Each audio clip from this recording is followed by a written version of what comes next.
Oke, baik Pak. Hari ini Bina Jemaat kita mengangkat tema strategi orang tua menghadapi pengajaran iman yang berbeda di sekolah anak. Nah, kita sebagai orang Kristen, kita pasti berharap kalau kita ada anak, punya anak, maka disekolahkan di sekolah Kristen juga begitu. Dan memang kan ada sekolah-sekolah Kristen yang secara khusus untuk begitu. Tapi pada kenyataannya mungkin masalah jarak, keterbatasan dana, dan ada banyak alasan-alasan yang lain.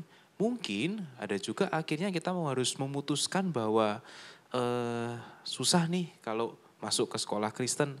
Akhirnya harus disekolahkan yang non-Kristen, ya entah itu Katolik ataupun agama yang lain yang diajarkan di sekolah itu.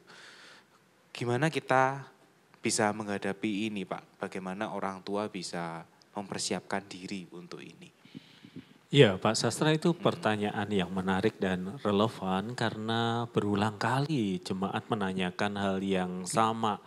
Biasanya dengan keluhan yang agak khas gitu ya. Kenapa sih sekolah yang Kristen, maksudnya yang Protestan itu cenderung mahal gitu ya. Nah, Tidak semua, tetapi sebagian ada yang dirasakan punya kecenderungan seperti itu.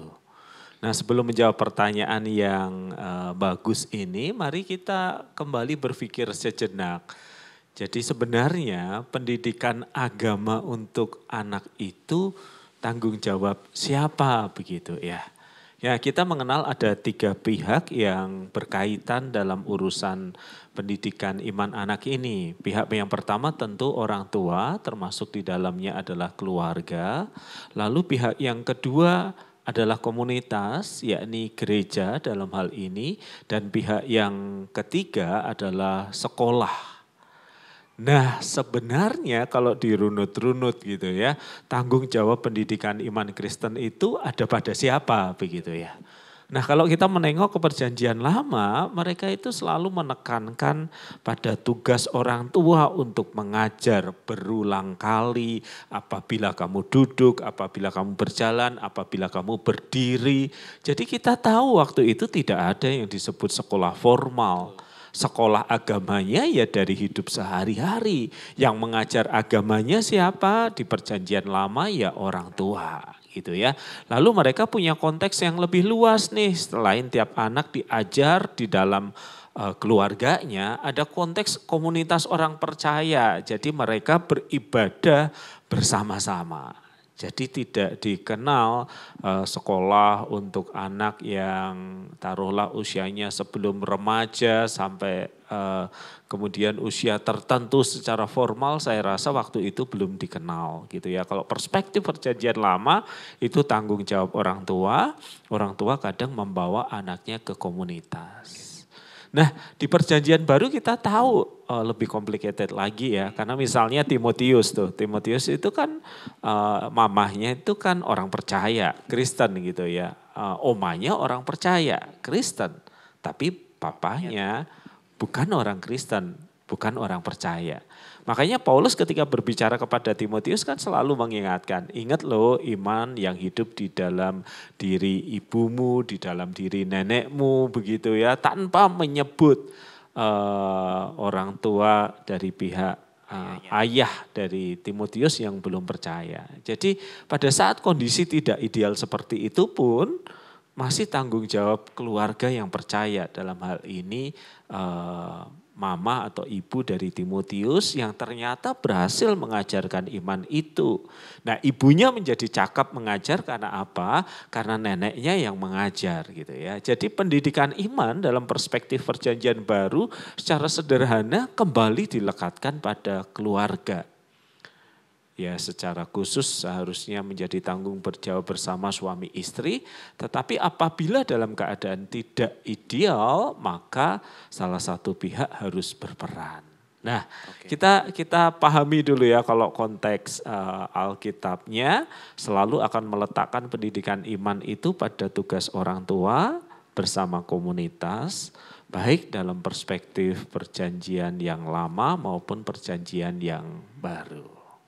Oke, Nah, masih di dalam konteks tanggung jawab juga nih Pak ya. Itu kan perjanjian lama dan perjanjian baru gitu Pak ya. Nah, mungkin dengan kondisi jemaat sekarang yang mungkin ada kedua orang tua harus bekerja. Sementara itu waktu bersama anak mungkin juga terbatas. Nah, apakah tanggung jawab itu memang tidak bisa dialihkan Pak ke sekolah? Mungkin kan harapannya seperti itu, ada sekolah Kristen gitu Pak. Nah ini pertanyaan yang menarik ya, karena seolah-olah orang zaman dulu itu tidak punya pekerjaan gitu. Mereka bekerja, mereka punya pekerjaan walaupun di dalam kultur mereka biasanya yang dominan bekerja itu yang laki-laki. Sementara yang perempuan punya lebih banyak waktu bersosialisasi gitu ya. Nah pada waktu itu pun juga kita melihat bahwa mereka yakin bahwa ini tanggung jawab mereka gitu ya. Nah hadirnya sekolah kalau kayak begitu bukan harus sesuatu yang harus dikecam begitu ya. Sekolah itu dan juga komunitas orang percaya gereja sifatnya harusnya secondary. Dia memberi lingkungan pergaulan yang sesuai dengan keyakinan gitu ya. Lingkungan pergaulan di mana keyakinan anak itu diperkuat gitu. Diperkuat. Berarti kan ada basisnya dari orang tua. Basisnya dari orang tua. Nah khawatirnya orang tua yang harusnya tetap meletakkan fondasi, kemudian mengalihkan tugasnya. Kan sudah saya bawa ke sekolah minggu Pak, kan sudah saya sekolahin Kristen Pak dan Bu. Jadi ya kenapa harus dikembaliin ke saya begitu ya. Jadi harusnya tripartit, dua pihak yang lain ini menopang yang utama yang keluarga, tetapi alih-alih menopang kini topangan itu jadi yang utama begitu. Oke. Masih di situ ya Pak ya, masih terkait dengan dunia pekerjaan yang mungkin makin memakan waktu kita yang hanya 24 jam itu. Kalau begitu apakah yang dinamakan tanggung jawab orang tua itu tidak sama dengan alokasi waktu yang diberikan kepada si anak. Artinya bisa jadi waktu interaksinya memang tidak banyak tetapi mungkin kualitasnya atau yang seperti apa. Jadi alokasi waktunya pasti ada. Gitu. Tapi faktor yang lain selain waktu adalah faktor merasa bahwa saya ini nggak bisa mengajar. Saya sendiri iman saya juga nggak kuat, saya ini nggak layak. Ya kalau penatua kayak ibu ini, kalau pendeta kayak bapak. Lah kalau kami yang orang awam dalam tanda kutip ini, lah nanti kalau masih malah salah bagaimana gitu ya. Jadi selain soal waktu, seringkali ada perasaan yang sebenarnya tidak terlalu perlu, yaitu perasaan saya tidak cukup kompetensi. Kenapa saya bilang tidak terlalu perlu? Harusnya kan kita tahu untuk mendidik anak kita itu tidak perlu kompetensi agama yang wow banget gitu ya. Ketika seseorang mengikuti kelas katekisasi, dibaptiskan, mengikuti ibadah minggu, menurut saya itu udah lebih dari cukup gitu ya. Nah jadi ketika seseorang merasa saya kurang kompeten, itu kemudian menimbulkan pertanyaan dalam benak saya. Jadi apakah selama ini sebagai orang Kristen kita cukup membangun diri kita gitu ya. Atau ada faktor yang lain yang saya khawatirkan, kemalasan. Kemalasan yang akan bersembunyi di balik aktivitas, merasa tidak kompeten, tapi sebenarnya ya sudahlah. Apa yang terjadi nanti ya wis lah, biarin. Kadang-kadang orang tua malah berkata lebih ekstrim lagi, biarlah anak saya memilih jalannya sendiri. Jadi ada aspek rasa enggan, rasa malas, selain tidak punya waktu atau perasaan tidak kompeten itu. Ya, padahal seharusnya kalau dia merasa bahwa iman itu adalah kebenaran inti yang dia pegang di dalam hidupnya, kan sebenarnya mau tidak mau si orang tua ini juga menginginkan si anaknya mengikuti kebenaran yang dia yakini itu gitu ya Pak ya. Ya itu proses yang wajar karena apapun yang kita yakini nih, kita pasti ingin berbagi keyakinan. Betul. Itu. Yang paling sederhana, di sana ada soto baru yang enak. Nah, kita ingin orang merasakan. Oh di situ sekolah yang bagus.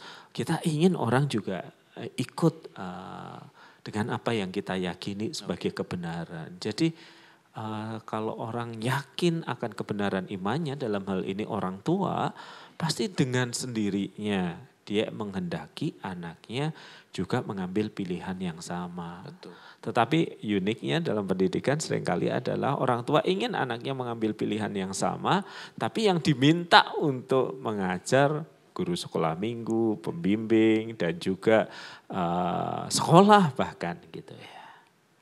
Oke, jadi sekarang ketika kita bicara tentang tanggung jawab, itu bukan hanya masalah waktu saja, tetapi juga komitmen pribadi kita. Pertama-tama kayaknya justru dari diri kita sendiri nih ya. Apakah kita meyakini iman Kristen itu dan bagaimana kita juga bertumbuh untuk mengajarkan iman itu kepada anak-anak kita gitu ya Pak ya. Nah itu dimensi yang penting ya, dan kadang-kadang sebagai orang tua saya juga lupa bahwa banyak jam anak itu ada di rumah, bukan di sekolah, bukan di sekolah minggu gitu ya. Jadi kadang-kala orang tua tidak mengajar anaknya dengan baik lalu komplain ke saya, anak saya sudah ikut sekolah minggu, sudah ke sekolah Kristen kok masih misuh-misuh apa gitu loh. Jangan-jangan belajar misuhnya di sekolah minggu, di sekolah. Sebenarnya saya ingin sedikit lebih mundur dan berkata ya di rumah Bapak Ibu misuh enggak gitu ya. Nah, karena yang disebut pengajaran iman itu kan bukan cuman ayo duduk kita bicara tentang iman gitu ya. Juga teladannya. Teladan. Itu ya, anak-anak itu kan seperti busa gitu ya, dia menyerap segala sesuatu gitu. Dia kadang-kadang belum menjadi penilai yang baik, dia menyerap aja dari orang tuanya. Oh orang tuanya doa sebelum makan tidak gitu ya. Oh orang tuanya tidak pernah terlihat menggumulkan kitab suci gitu ya. Orang tuanya males ke gereja. Ya seperti kata pepatah gitu ya. Bahwa tindakan itu berbicara lebih keras dari perkataan. Betul. Oke. Nah jadi akhirnya bentuk tanggung jawab itu adalah waktu, teladan, dan juga bagaimana si orang tua ini juga secara aktif mengajarkan secara verbal itu ya Pak ya mungkin. Nah itu saya rasa adalah konklusi yang baik ya. Oke. Jadi waktunya ada enggak? Bisa. Karena waktu itu ngikutin hati kita. Ya. Kalau kita menganggap itu sesuatu yang penting dan menarik, waktu kita ke situ kok. Seperti orang nonton drama Korea selalu ada waktunya. Karena hatinya ke situ gitu ya. Okay. Nah kemudian perkataan, konten ajarannya itu juga penting dan kemudian dibarengi dengan teladan. Tindakan. Oke. Iya.